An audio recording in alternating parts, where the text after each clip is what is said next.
हारल थाकल भर दुनिया सा एलो वहीं के द्वार। हकारून फटकारून यो बाबा करियो बेरा पार।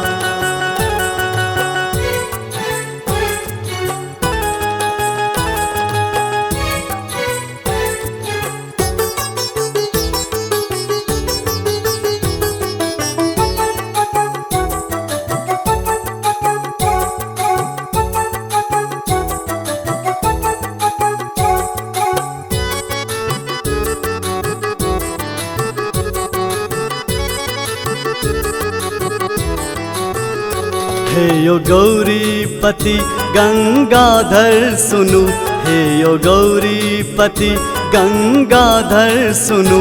चार पाती में दुखरा सुनाबै छी, हे यो गौरीपति गंगाधर सुनु। चार पाती में दुखरा सुनाबै छी। कन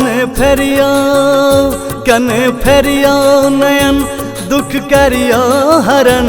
कन फेरियो नयन दुख करियो हरण। हे यो माँ सजन नहीं छोड़ब चरण। हे यो गौरीपति गंगाधर सुनु। चार पाती में दुखरा सुनाबै छी। चार पाती में दुखरा सुनाबै छी।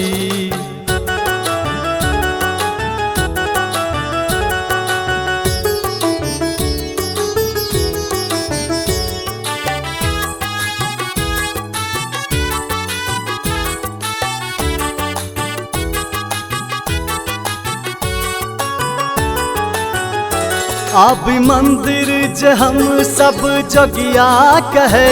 नाम जापी यहाँ के सब बतहा कहे।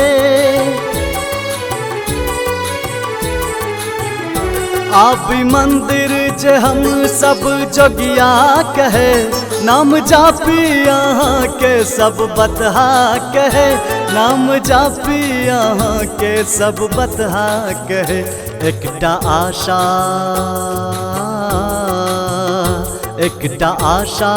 एक दानी अछि हमरा। एकटा आशा एक दानी अछि हमरा। मुदा अहूँ बहुत अनठाबै छी। हे यो गौरीपति गंगाधर सुनु।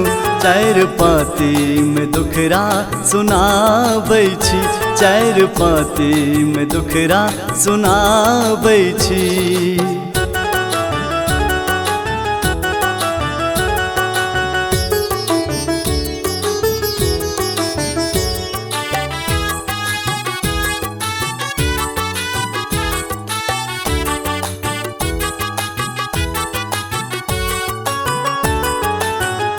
ते जब जाहूँ हम जेबै कता। चैन जिंदगी में हम कहूँ पेबै कता।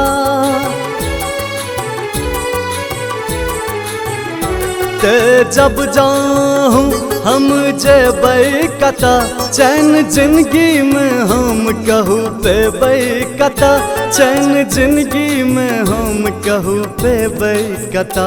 फटकार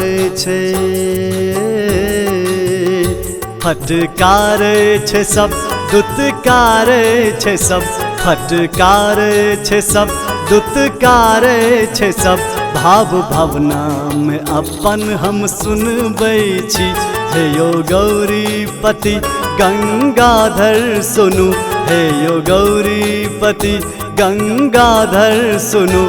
चार पाती में दुखरा सुनाबै छी।